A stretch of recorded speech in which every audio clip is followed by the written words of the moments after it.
Just then, the doorbell rang. Claudia thundered down the stairs.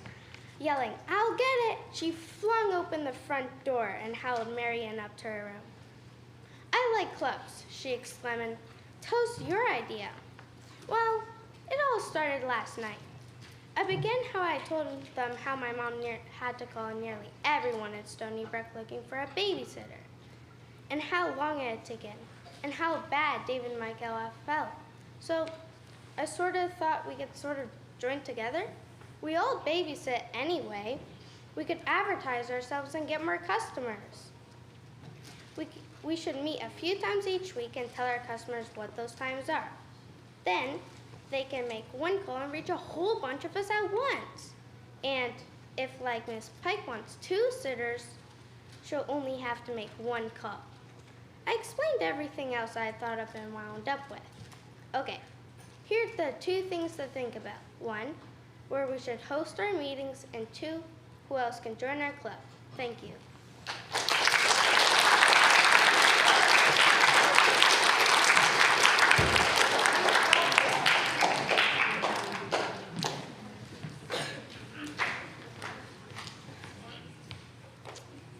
Hello students and judges, my name is Naomi Cousins, and today I'll be reading The Voyage of the Dawn Treader from the Narnia series.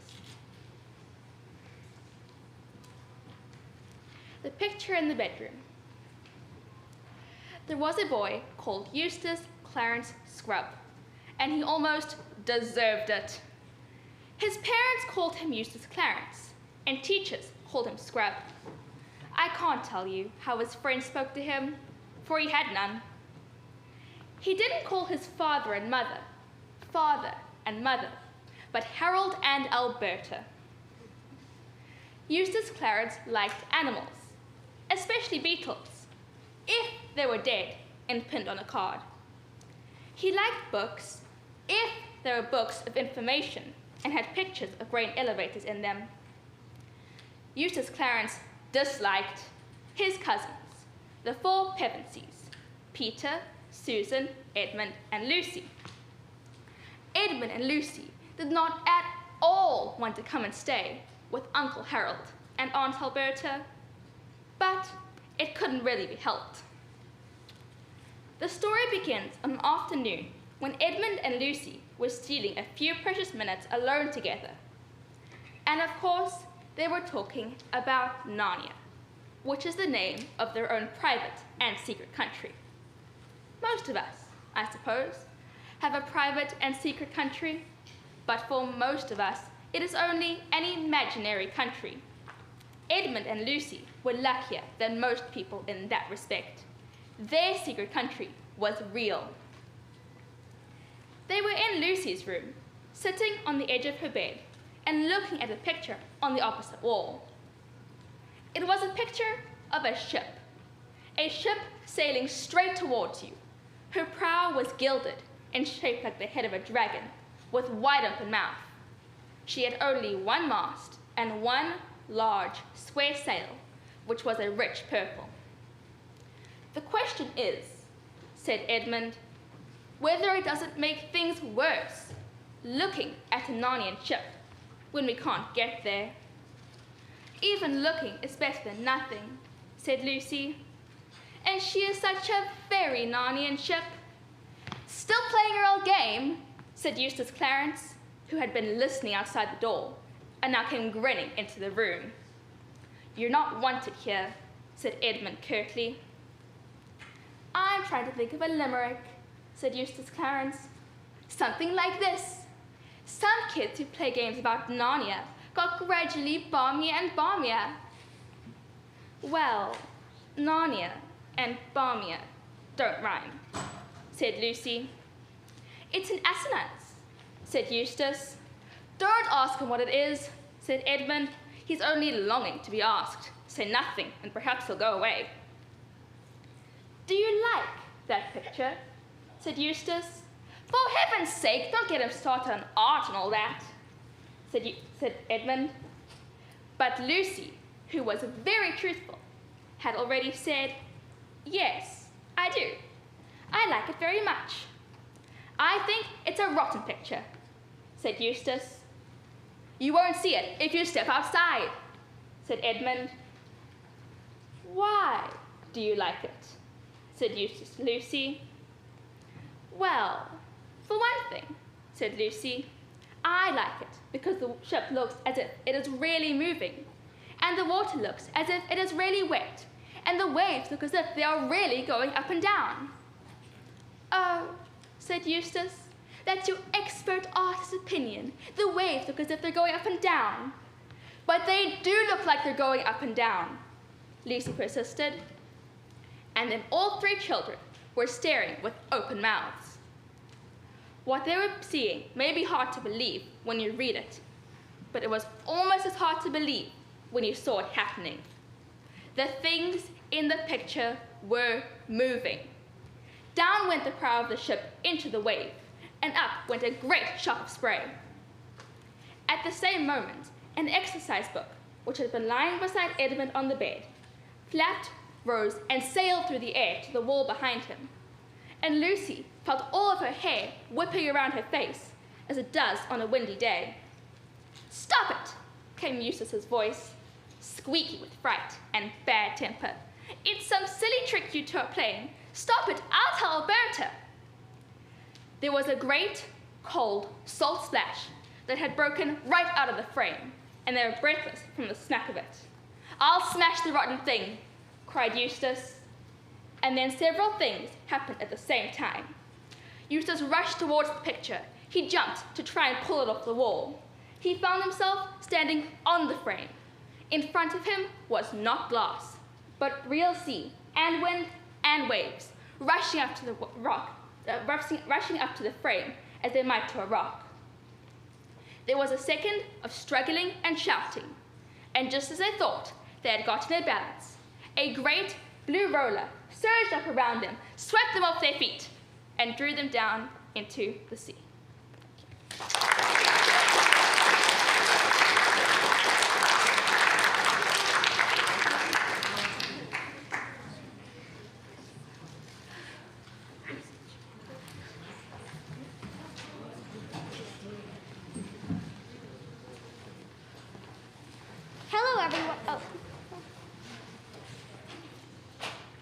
Hello, everyone.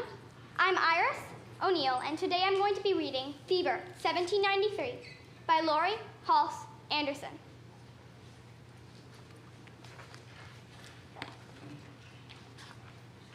Chapter 24, October 1st, 1793.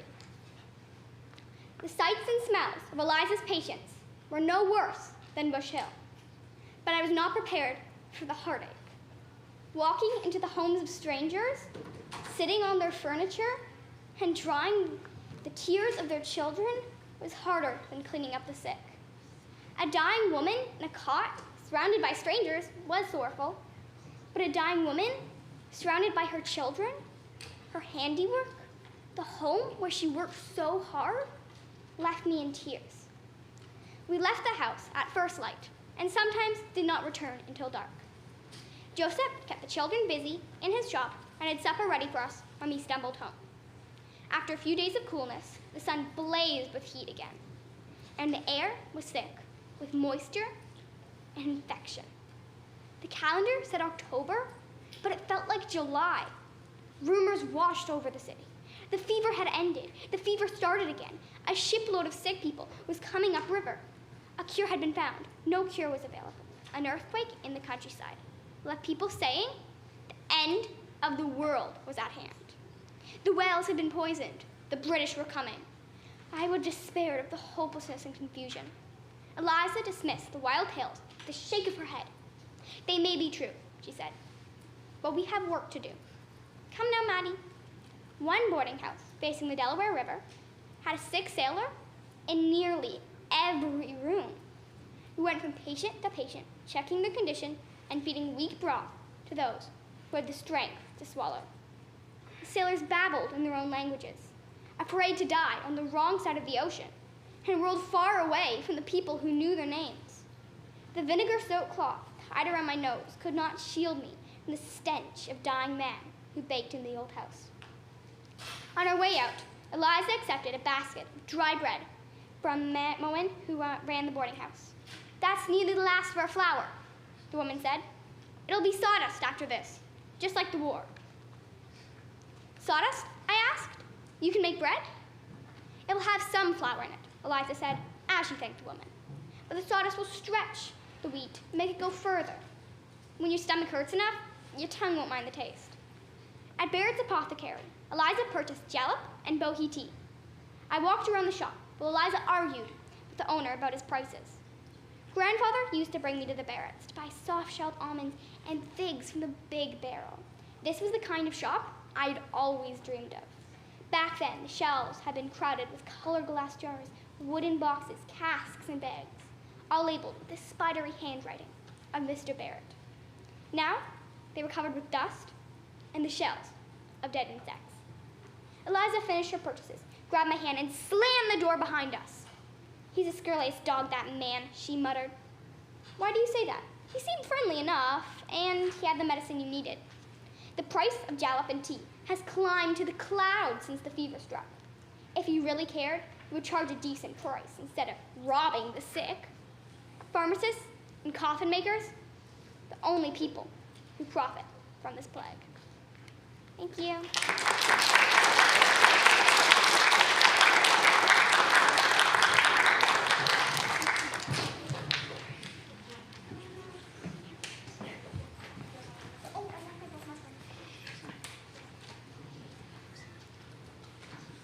Good afternoon. My name is Annalise Price. Today I'll be reading a short story called Andrew Answers. The whole thing started with Miss Wilson's class. Andrew, can you tell the class a word that starts with the letter N? No. Andrew, I want you to tell us a word that starts with the letter N. Never. Andrew, I'm asking you for a word that starts with the letter N. Nope. Andrew, think. There are so many words that start with the letter N, and you only have to name one. Nonsense. Andrew, you know the letter N, so if I ask you, can you name a word that starts with the letter N? What is your answer? Nothing.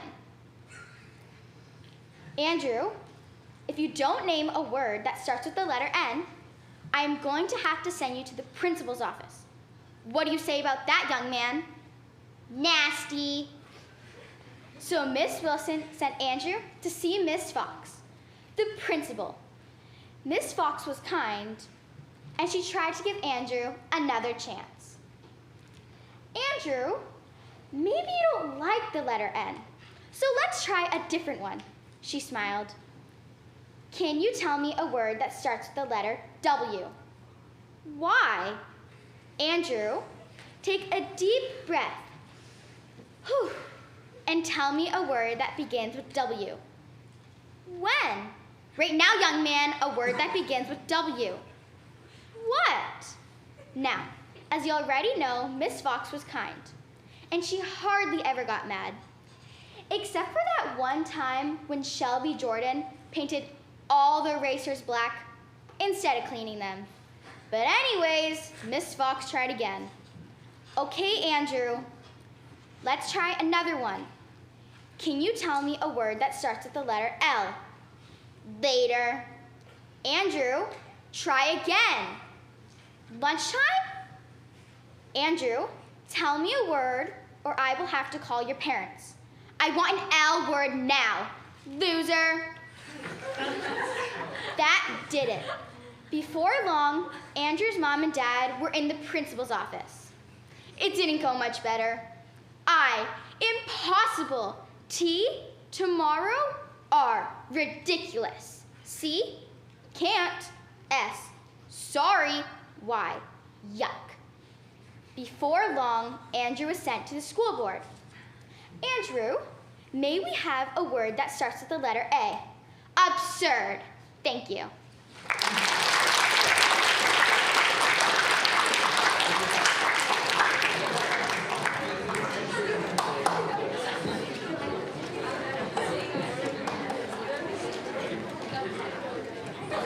Thank you very very much, grade 7s. We're going to give the judges a couple of minutes just to catch up on the ballots of those 4 readers.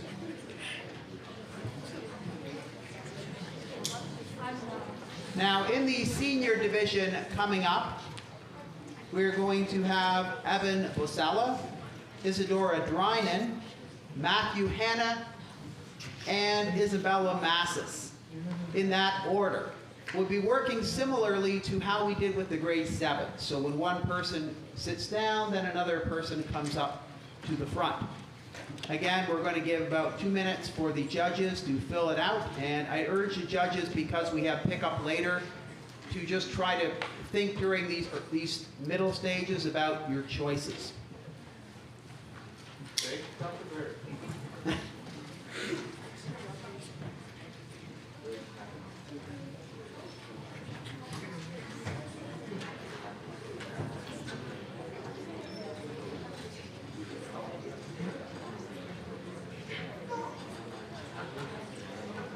All right, now we are ready to go with grade 8, and Evan Bosella is our first reader.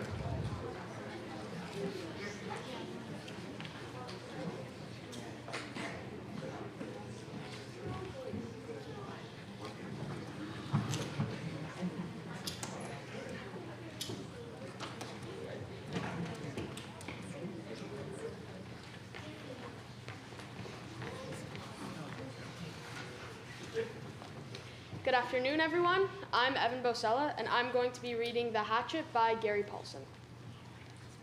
He was sitting in a bush plane, roaring 7,000 feet above the northern wilderness, with a pilot who had suffered a massive heart attack and who was either dead or in something close to a coma. He was alone in the roaring plane with no pilot. He was alone. Alone. For a time that he could not understand, Brian could do nothing. Even after his mind began working and he could see what had happened, he could do nothing. It was as if his hands and arms had turned to lead. Then he looked for ways for it not to happen. Be asleep, his mind screamed at the pilot. Just be asleep, and your eyes will open now, and your hands will take the controls, and your feet will move to the pedals. But it did not happen.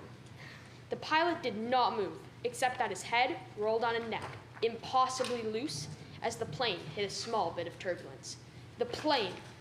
Somehow the plane was still flying. Seconds had passed, nearly a minute, and the plane flew on as if nothing had happened. He had to do something, but he did not know what. Help. He had to help. He stretched one hand toward the pilot and saw that his fingers were trembling. He touched the pilot on the chest.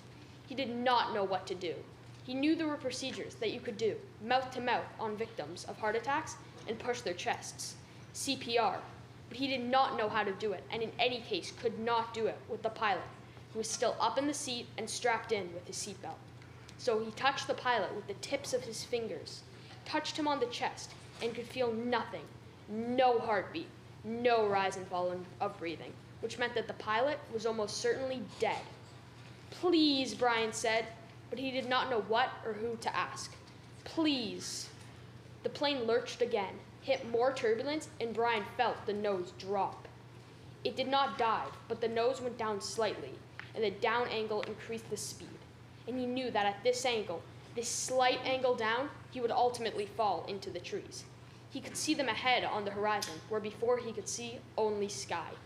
He had to fly it somehow, had to fly the plane. He had to help himself. The pilot was gone, beyond anything he could do, but he still had to try and fly the plane. He turned back in the seat, facing the front, and put his hands, still trembling, on the control wheel. His feet gently on the rudder pedals. You pulled back on the stick to raise the plane. He knew that from reading. You always pulled back on the wheel. He gave it a tug, and it slid back toward him easily. Too easily. The plane, with the increased speed from this tilt down, swooped eagerly up and drove Brian's stomach down. He pushed the wheel back in, but it went too far this time, and the plane's nose went below the horizon, and the engine speed increased with the shallow dive. Too much. He pulled back again, more gently this time, and the nose floated up again, too far, but not as violently as before. then down a bit too much, and up again as before, then down a bit too much, and up again, very easily. And the front of the engine cowling settled. When he had it aimed at the horizon, and it seemed to be steady, he held the wheel where it was, let out his breath, which he had been doing all this time, and tried to think what he had to do next. Thank you.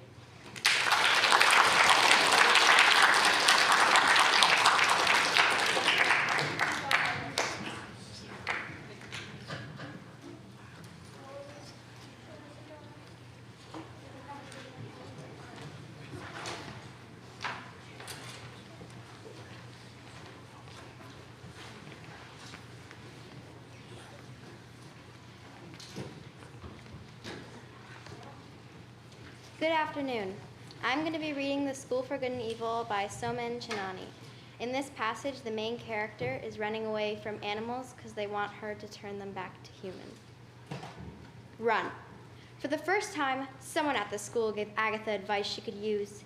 She dashed for the towers as magpies pecked her hands, mice clung to her clumps, and frogs hopped up her dress. Batting at the mob, she stumbled up the hill, shielding hogs, hawks, and hares. But just as she had the white swan doors in sight, a moose charged out of the trees and sprang. She ducked, and the moose crashed, skewering the swans. Agatha bolted through the glass stair room, past Pollux on goat legs, who glimpsed the onslaught behind her. What in the... A little help, she yelled. Don't move, Pollux shrieked. But Agatha was already charging up the honor stairs. When she looked back, she saw Pollux deflecting animals right and left, before 1,000 butterflies crashed through the sunroof and knocked his head off his goat legs, leaving the herd to chase her up the steps. Not into the towers, Pollux's head screeched as it rolled out the door, but Agatha blew through the corridor into a full classroom of Hansel's Haven. As boys and teachers tackled porcupines, ill-advised, and screaming girls hopped desks in high heels, extremely ill-advised, she tried to escape the three-ring hubbub. But animals just snatched mouthfuls of candy and kept chase. Still, she managed just enough of a lead to slide through the frosted doors, sprint up the stairs, and kick it shut before the first weasel popped through. Agatha doubled over. Shadowed by the towering hedges of King Arthur, the glacial rooftop breeze bit into her bare arms. She wouldn't last long up here. As she squinted through the clouded door for a teacher or a nymph to rescue her, she noticed something reflected in it. She jolted back. A horned gargoyle ripped through the mist and blasted the door aflame. Agatha dove to avoid a second firebomb that ignited the hedge of Arthur, Mary, and Guinevere. She tried to crawl to the next hedge, but the gargoyle just burnt them down one by one until the king's story was a storm of ash. Stranded in the flames, Agatha looked up at the smoldering demon as he pinned her chest to the ground with his cold stone foot. There was no escape from him this time. She went limp and closed her eyes. Nothing came. She opened her eyes and found the gargoyle kneeling before her, so close she could see the reflections in his glowing red eyes. Reflections of a scared little boy. You want my help, she breathed. The gargoyle blinked back hopeful tears. But I don't know how I did it, she stuttered. It was an accident. I wish I could help you, she said. I wish I could help us all go home. The gargoyle lay its head in her lap as the burning menagerie closed in. A monster and child wept in each other's arms. Suddenly, Agatha felt its stone touch soften. The gargoyle lurched back in shock as it stumbled to its feet. Its rock shell cracked, its claws smoothed to hands, its eyes lightened with innocence. Stunned, Agatha ran to it, dodging ricocheting flames. Just as the monster's face began to melt into a little boy's, with a gasp of joy, she reached for him. A sword impaled his heart.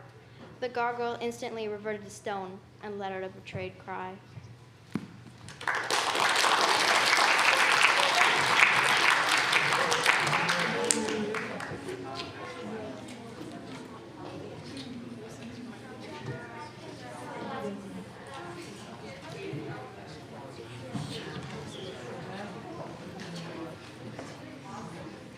Just wait. Wait.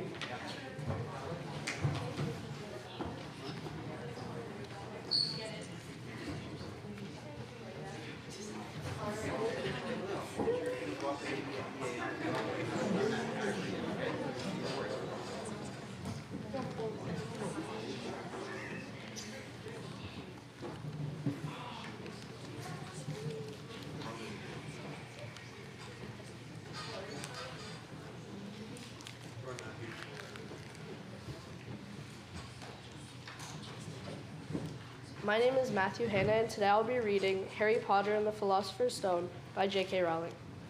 In the part I'm reading, it's the chapter of the sorting hats where they are each being sorted into their own house. Potter, Harry. As Harry stepped forward, whispers suddenly broke out, like little hissing fires, all over the hall. Potter, did she say? The Harry Potter? The last thing Harry saw before the hat dropped over his eyes was the hall full of people trying to get a good look at him. Next second, he was looking at the black inside of the hat. He waited. Said a small voice in his ear. Difficult, very difficult. Plenty of courage, I see. Not a bad mind either. There's talent, oh my goodness, yes. And a nice thirst to prove yourself. Now, that's interesting. So, where shall I put you? Harry gripped the edge of the stool and thought, not Slytherin, not Slytherin. Not Slytherin, eh? Said the small voice. Are you sure? You could be great, you know. It's all here in your head, and Slytherin will help you on your way to greatness. No doubt about that. No? Well, if you're sure, better be Gryffindor. Harry heard the hat shout the last words to the whole hall. He took off the hat and walked shakily towards the Gryffindor table. He was so relieved to have been chosen and not put in Slytherin that he had hardly noticed he was getting the loudest cheer yet. Percy the Perfect got up and shook his hand vigorously, while the Weasley twins yelled, "We got Potter! We got Potter!" Harry sat down opposite the ghost in the rough he'd seen earlier. The ghost patted his arms, giving Harry the sudden, horrible feeling that he'd just plunged into a bucket of ice-cold water. He could see the high tail properly now. At the end nearest him sat Hagrid, who caught his eye and gave him the thumbs up. Harry grinned back. And there, in the center of the high table, in a large gold chair, sat Albus Dumbledore. Harry recognized him at once from the card he had gotten out of the chocolate frog on the tray. Dumbledore's silver hair was the only thing in the whole hall that shone as brightly as the ghost did. Harry spotted Professor Quirrell, too, the nervous young man from the Leaky Cauldron. He was looking very peculiar in a large purple turban. And now there were only 3 people left to be sorted. Turpin Lisa became a Ravenclaw, and then it was Ron's turn. He was pale green by now. Harry crossed his fingers under the table, and a second later, the hat had shouted, "Gryffindor!" Harry clapped loudly with the rest as Ron collapsed into the chair next to him. Well done, Ron. Excellent, said Percy Weasley pompously across Harry's Zabino. Blaise was made a Slytherin.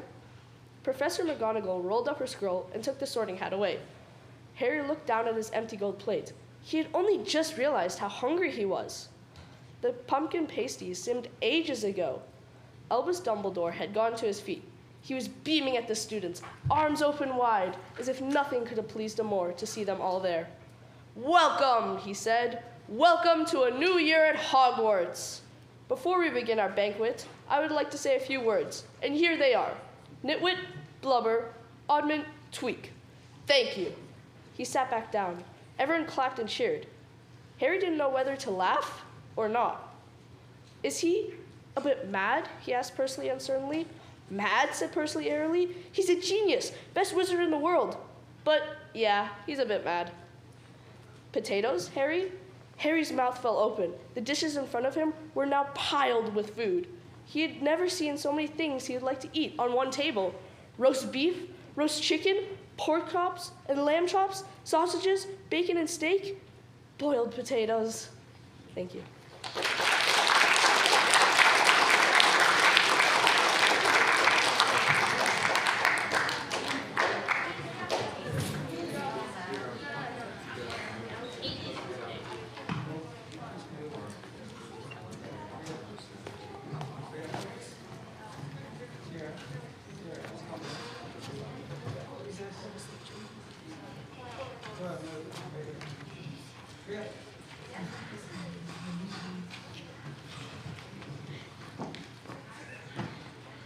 Hi, my name is Isabella Massis, and I have chosen to read One Jack by Joseph Boyden.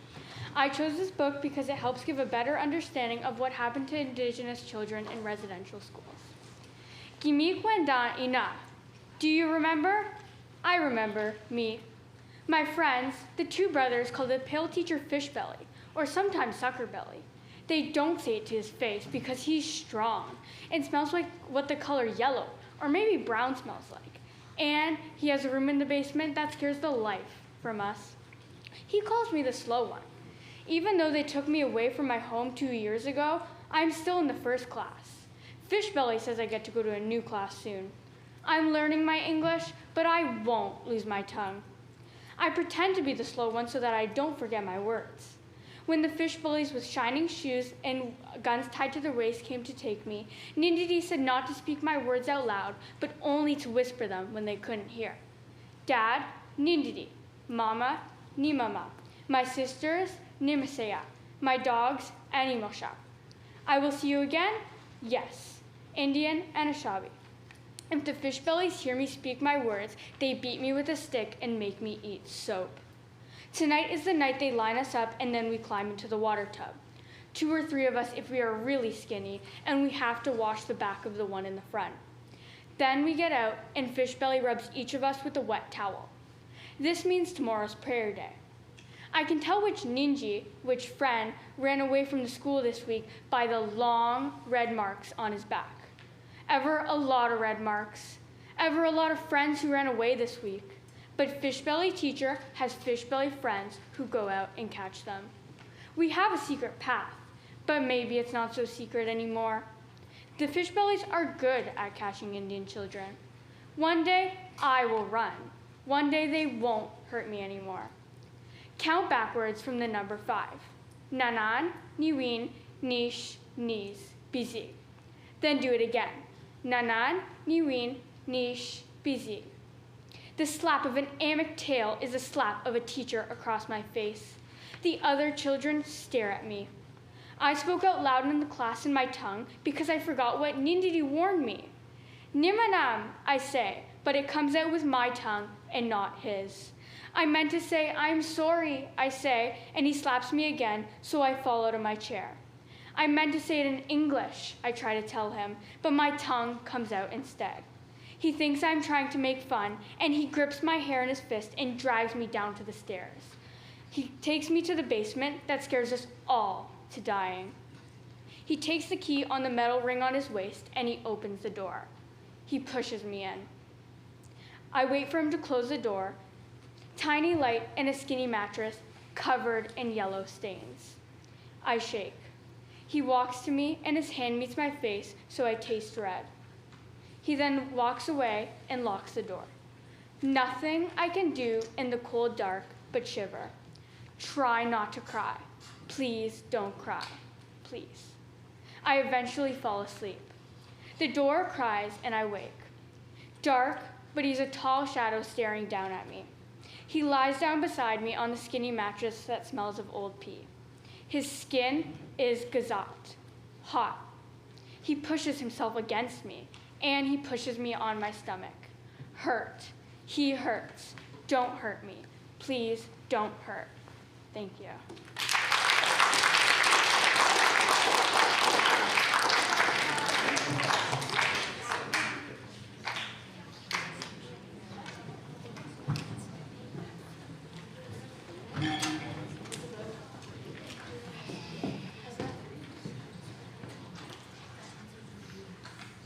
Thank you to the grade 8 readers. And I want to thank them all for being able to take the time to have some challenging material and be able to present it. Thank you for that. I want also right now to just speak a few words about, while the judges are catching up, about our next competitors in the EAL division, English Acquisition Learning. I want to commend students who are learning English here while doing things like this. I suppose many of you can imagine maybe people who grew up in St. Catharines and have spoken English your entire life as a first language. You might imagine going to another country and taking your classes for the first time in a language other than your own.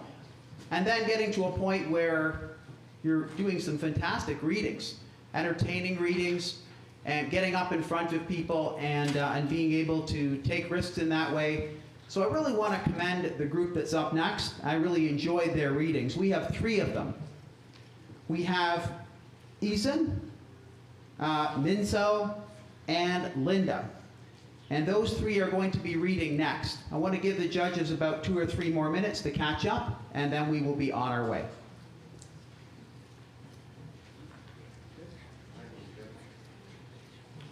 We're good, Dr. Dirk. All right. Okay, we're going to start with Eason. Are you ready to go? Thank you.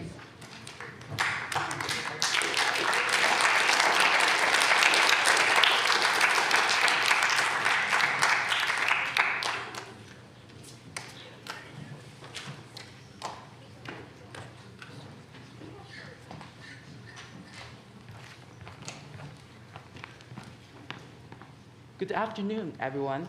I will read the book Story Thieves, and it is written by James Riley. This book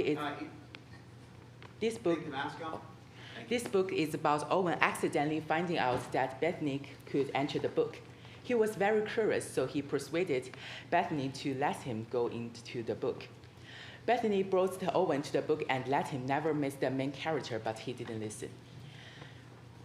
And what happened is he accidentally told the main character that they are the character in the book. Everyone can read the story of them. One of the main characters couldn't believe it, and he wanted to let the people from the book get off the book and went to the real world. Owen is imprisoned by the main character, and what I will read is about Owen did in the prison. "Let me get out of here," he shouted. Nobody answered. It was time to give up. There was nothing else to do, literally. Here he was, trapped in the book, but outside the book. And wait a second. If he was really still in the book somehow, maybe he could jump forward in the story, like a book did when a chapter ended. It's be like fast forwarding time, chapter after chapter, until Bethany come back to find him. That's what's brilliant.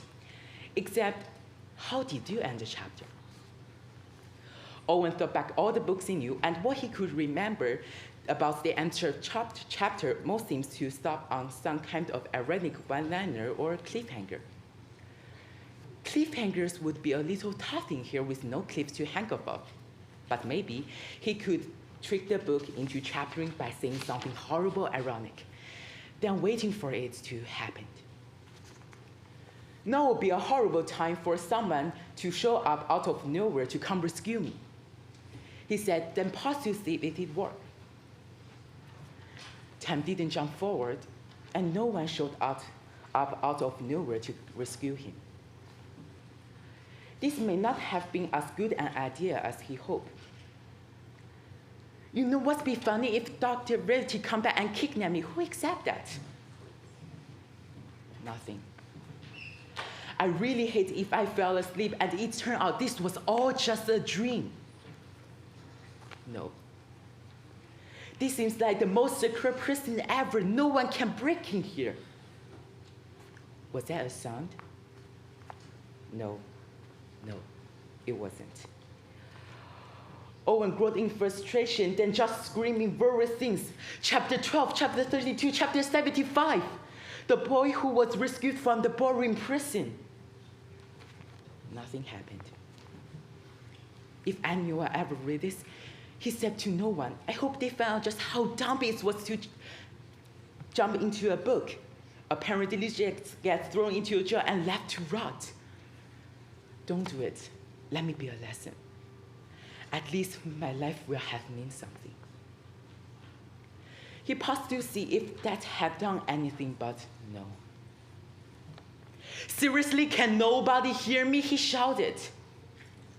I can hear you, said someone out of nowhere, said a person with no features, just a blank face and body, like an undressed mannequin. And you can call me nobody, the creepiest no-faced person said. Owen blinked. Now that would be a perfect place for a new chapter. Thank you.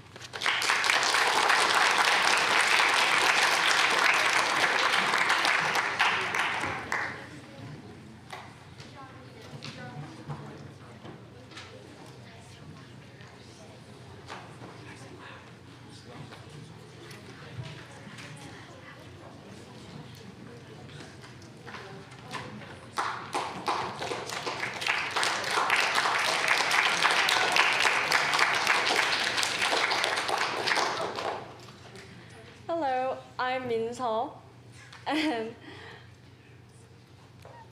I'm going to read The Little Prince, which is the story of mindful and fantasy trip with the little prince. Once when I was 6, I saw a magnificent picture in a book about the jungle called True Stories. It showed a boa constrictor swallowing a wild beast. Here is a copy of the picture. In the book, it said, boa constrictors swallow their prey whole without chewing. Afterward, they are no longer able to move, and they sleep during the 6 months of their digestion. In those days, I thought a lot about jungle adventures and eventually managed to make my first drawing using a colored pencil. My drawing number 1 looked like this. I showed the grown-ups my masterpiece, and I asked them if my drawing scared them. But they answered, "Why be scared of a hat?" My drawing was not a picture of a hat. It was a picture of a boa constrictor digesting an elephant.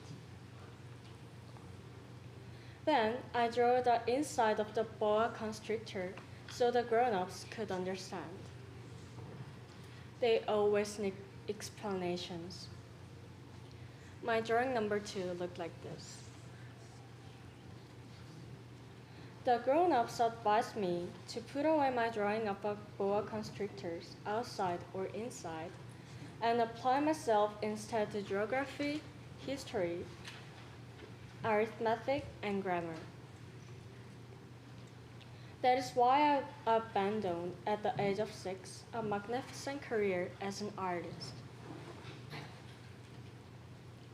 I had been discouraged by the failure of my drawing number 1 and of my drawing number 2. Grown-ups never understand anything by themselves, and it is exhausting for children to have to provide explanations over and over again. So then I had to choose another career, and I learned to pilot airplanes. I have flown almost everywhere in the world. And, as a matter of fact, geography has been a big help to me. I could tell China from Arizona at first glance, which is very useful if you get lost during the night. So I have had, in the course of my life, lots of encounters with lots of serious people. I have spent lots of time with grown-ups. I have seen them at close range, which hasn't much improved my opinion of them. Whenever I encountered a grown-up who seemed to me at all enlightened, I would experiment on him with my drawing number 1, which is I have always kept. I wanted to see if he really understood anything. But he would always answer, "That's a hat." Then I wouldn't talk about boa constrictors or jungles or stars. I would put myself on his level and talk bridge and golf and politics and neckties. And my grown-up was glad to know such a reasonable person. Thank you.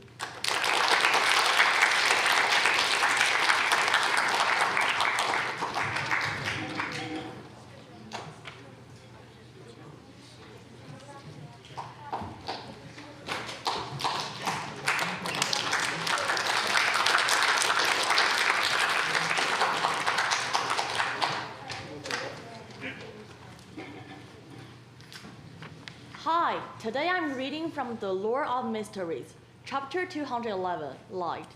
In this book, 2 brothers and their younger sisters supporting each other after their parents pass away.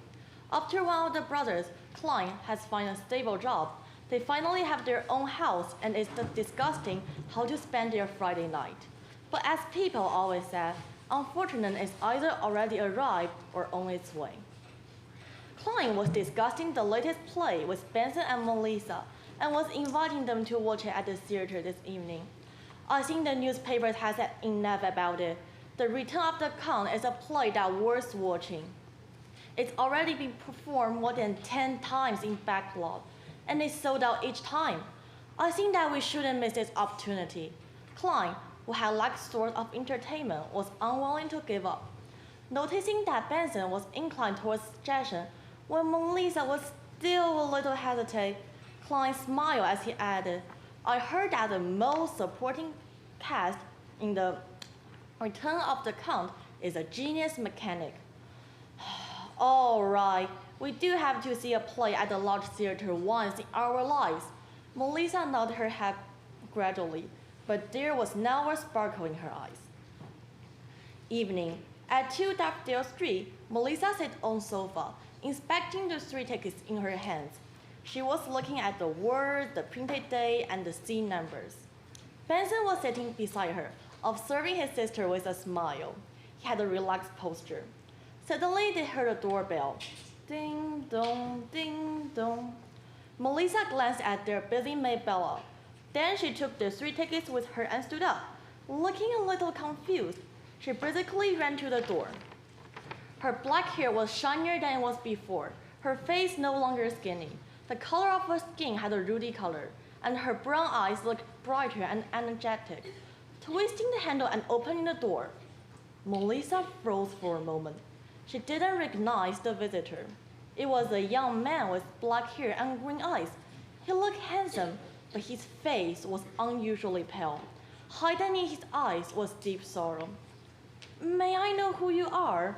Melissa asked, feeling somewhat lost. Lionel had specially draped a black formal coat over his white shirt. He said in a raspy voice, I'm a co-worker of your brother Klein. Melissa's heart suddenly skipped a beat. She instantly tiptoed to look behind Lionel, but didn't notice anything. She said with a strange quiver in her voice, where's Klein? Lionel closed his eyes, inhaling as he said, I'm very sorry. Your brother Klein died at the hands of evil criminal while he was trying to save others. He's a hero, a true hero. Melissa widened her eyes slowly, her body shaking discernibly. The 3 tickets in her hand dropped helpless onto the floor. The tickets facing upward, revealing the name of the play, The Return of the Count. Thank you.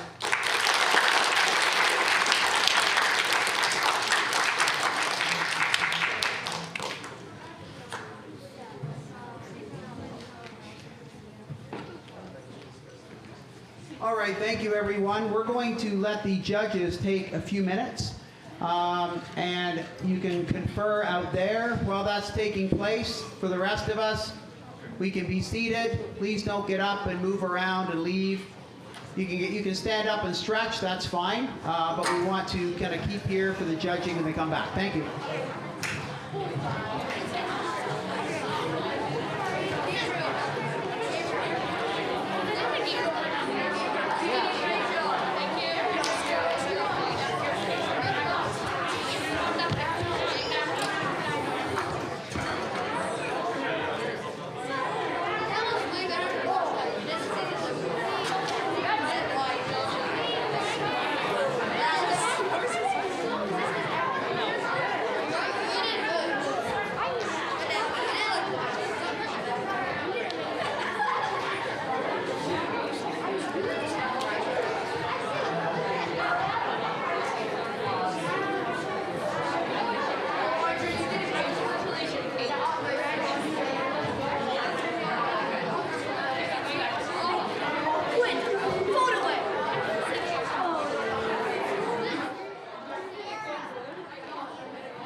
many people are. Yeah, that doesn't work very well. Hello?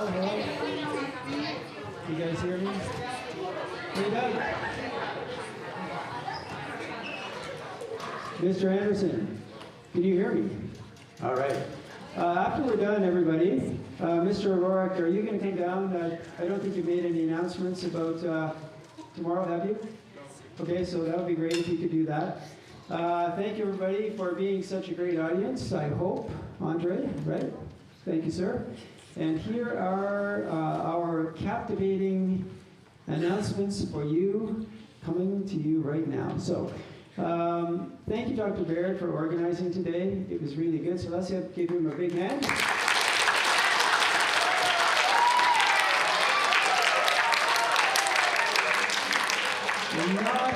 Not every school gets to do these things, and I think it's really valuable for you to see your friends doing such things, which are taking lots of risks on stage right here for you. So I'm going to announce the grade 7 winner. And the grade 7 winner, I thought their presentation was excellent. I loved the selection. I loved their expression. I thought their pacing and timing was excellent. And I found it incredibly humorous because it reminded me of myself when I was in grade 7. Okay? And the winner of the grade 7 challenge today was Annalise Price. Good job.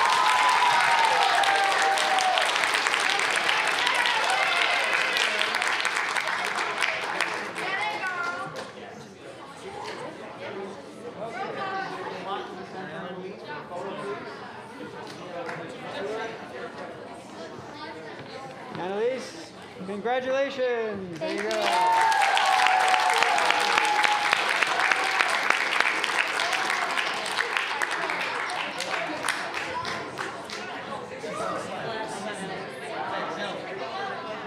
Okay, so in the senior category for our grade 8 students, I'll lead with who we selected in this category, and that is Isabella Massis. Congratulations, Isabella. Isabella,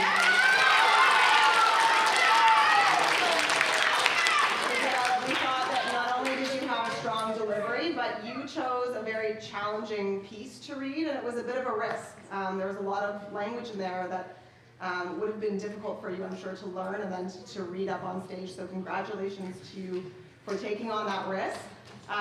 You gave a compelling reading. I was certainly drawn in, so congratulations on the job.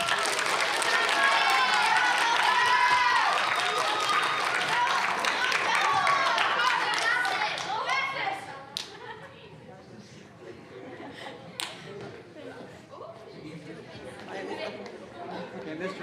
You go around the other side.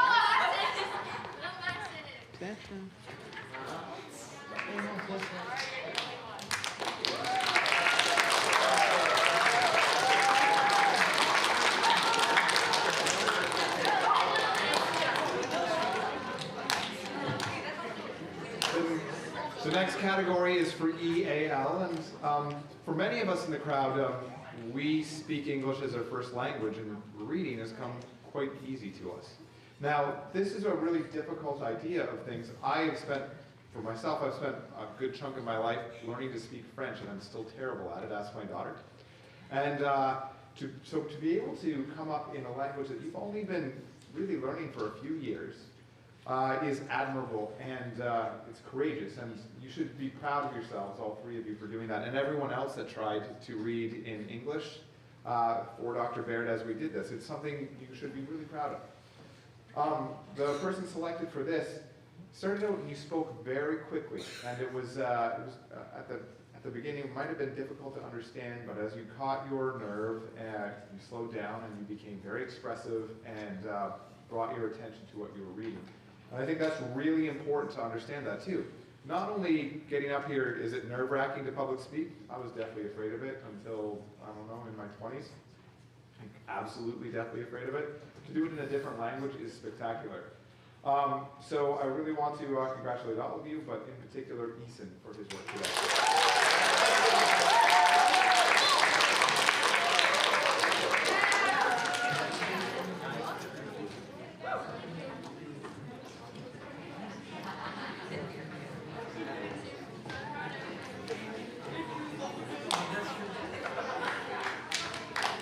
Take your hood off.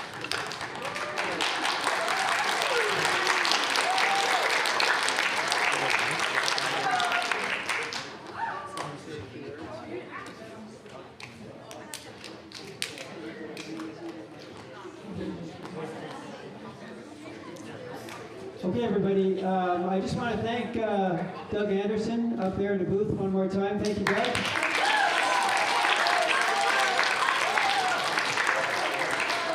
I also would like to acknowledge or just state how thankful I am for you and the presenters today. It takes a lot of courage to come up here and read in front of you in an interpretive way. One more round of applause for our participants.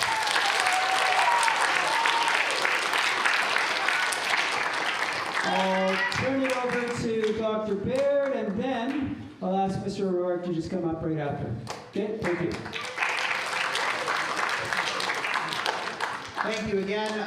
Many thanks to our judges today for their good comments, their careful judging, and getting it done at quick turnaround. These events, we can't have judges going out for half an hour or anything. We have to be able to move quickly. Appreciate that. Thank you very much.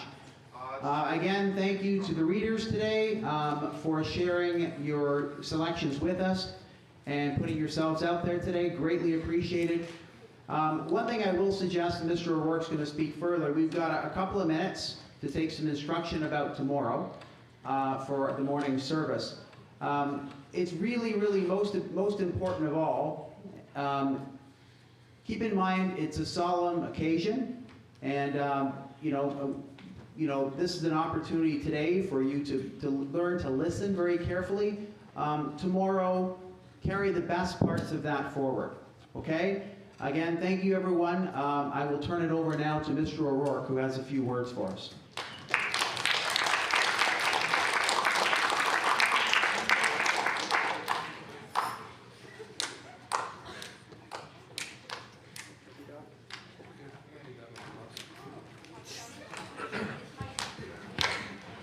Okay, can I have some of the participants, come up stage for something? Three in the front row.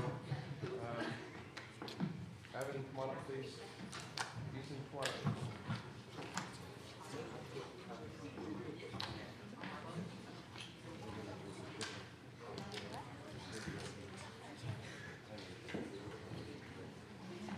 Okay, so just a couple of things about tomorrow. First of all, good opportunity this evening for you to check your uniform to make sure that you are wearing the correct uniform to chapel.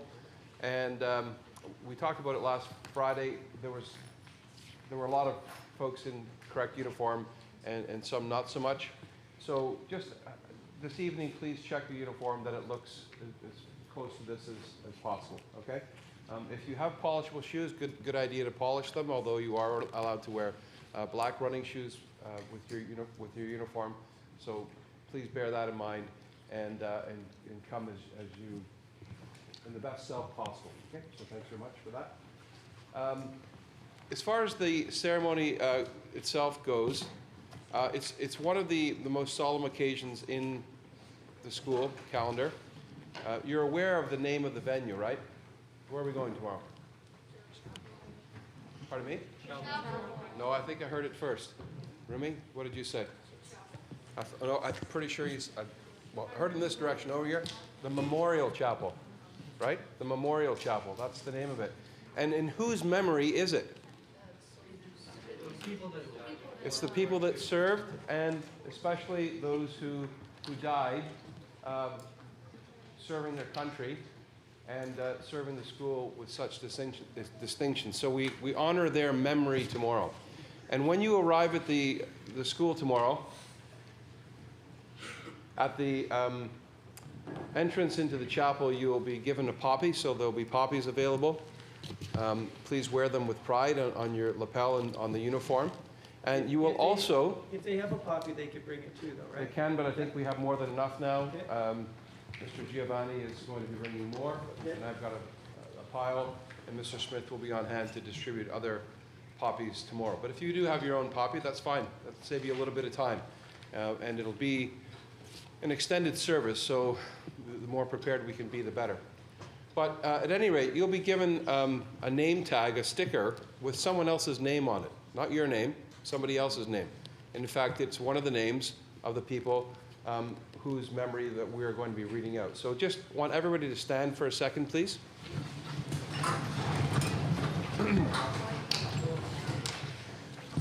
So in the service, Mr. Kidd will be reading out the names, and you will be given that sticker, and the sticker will have a certain name. Let's say it's Alexander Boyd.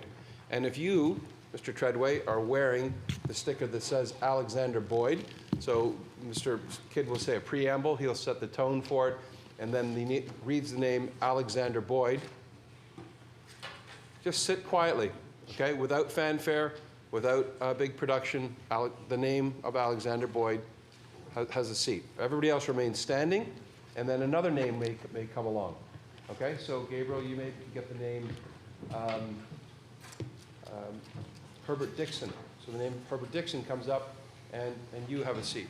And so in and of itself, those names will be read, and by the end of the service, you will see that there will be a good many people in the chapel who will have had their names read, and they will be seated. It's a solemn occasion. It's one that we always mark with respect, and I know that the lower school will rise to the occasion in terms of presentation and behavior and deportment. We are the first of the two ceremonies that day, so there'll be other elements to it that if you've been to the service before, you will know, and if you haven't, please just be aware that it's not your usual regular Friday chapel service. It's a special one. It's in memory for those who have fallen, and although it's a day before Remembrance Day, it is a solemn occasion for our school. So please bear that in mind tomorrow. Dress uniform, look after it, be presentable, arrive at the correct time. We'll be coming from homeroom, correct, Mr. Stewart? Yeah, we'll gather first, and we have to be in chapel early tomorrow, though. So, right. Yeah. So we want to be assembled about 9:45. So no, 8:45. Sorry, 8:45, not 9:45. Yes, no, at 8:45. So we'll arrive at the school at the regular time, go to homeroom, some instructions from your teachers, head to chapel, be assembled at chapel, and in the midst of that, you'll get a poppy, and you'll have a sticker with the name on it. And it's important as well, since this is all 7s and 8s that are here this evening, that you set the tone for the chapel correctly, as we will have 6 and below right down to grade 2, and they'll be looking up to you. Okay? So thank you very much for your attention to that for tomorrow. Thanks, Mr. O'Rourke. If you don't mind standing just for a couple more minutes here. I did notice today that during the presentations of interpretive reading, that there was some chatter in the crowd, and I'll just say that tomorrow it's a very serious, solemn occasion, and we will be expecting your absolute best conduct and behavior, even on the way walking to the chapel, and even when you enter the chapel. It's one of those days where you have to show us really who you are and what you're made of.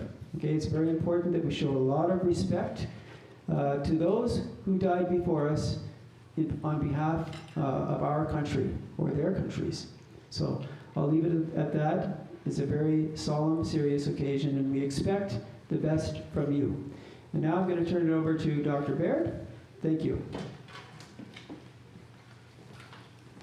Thank you. We are going to let you go in a moment, but I just want to ask, first of all, the group that needs to stay behind are the readers from today. We'd like to give you your certificates, and we're going to have a group photo here in the center of the stage. Okay? For everyone else, you should be getting ready for pickup, going back to your classes, picking up things that you need. Thank you.